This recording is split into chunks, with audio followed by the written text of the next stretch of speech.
almost no one that I was leaving. There aren't a lot of people who would care, for the right reasons, I mean.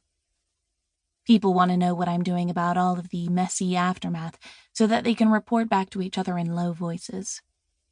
Whether or not Tara Jean Slater is suing me, if it's true that I got tased, that cops came, that the NYPD put out a bulletin, that my agency dropped me, that I'd been arrested but my agent paid bail, that my agent had refused to pay bail and I'm still locked up somewhere in Lower Manhattan, that Tara Jean Slater's dad is an attorney and he got me moved to Rikers. Rikers feels like a reach to me, but then again, I'm supposed to be the one out of touch with reality, so what do I know? Maybe Rikers really was around the corner. That isn't why I left. I didn't think I was going to prison. But whenever I ran into vague acquaintances, they looked surprised to see me in public. Eventually that starts to wear on you, and you stop leaving your apartment, and you become a shut-in, and the only way to jog yourself loose from your life, from every detail of your life, is to abandon it. Other than Dylan, I called only one person last night. Liz, my ex-girlfriend. I was calling to say goodbye, because I felt like it might be strange if she ever came looking for me and I was simply gone, but before I could say anything, she was whispering furiously into the phone. Cass, we can have coffee sometimes in a professional setting, but if you want to hire me for anything, you should have your people call my people.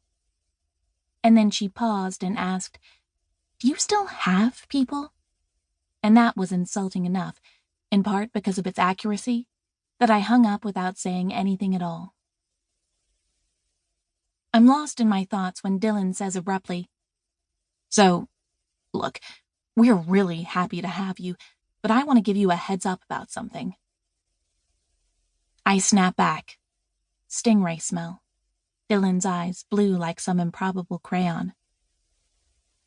What's that? Dylan clears his throat, squints at the road. About me and Daniel. Okay. I've only met Dylan's boyfriend a few times in the decade they've been together. Daniel is Australian, 5 years older than we are. He has always seemed very serious to me, someone who has an adult job and who takes nothing lightly. Dylan sighs. I wait for any number of possibilities to enter the space between us. Daniel and I decided to charge you $5,000 a month. We're starting a cult. We perform abortions in the living room. Okay, Dylan says.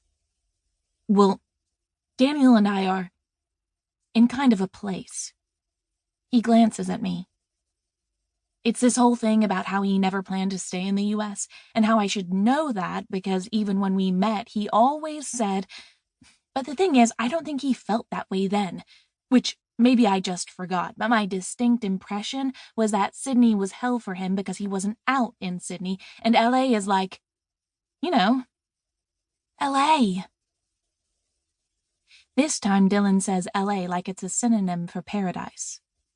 I watch the asphalt ribbon of highway, wending slowly ahead of us, the yellow haze of polluted air hanging above it, and I say, Uh-huh, in what I hope is an encouraging tone.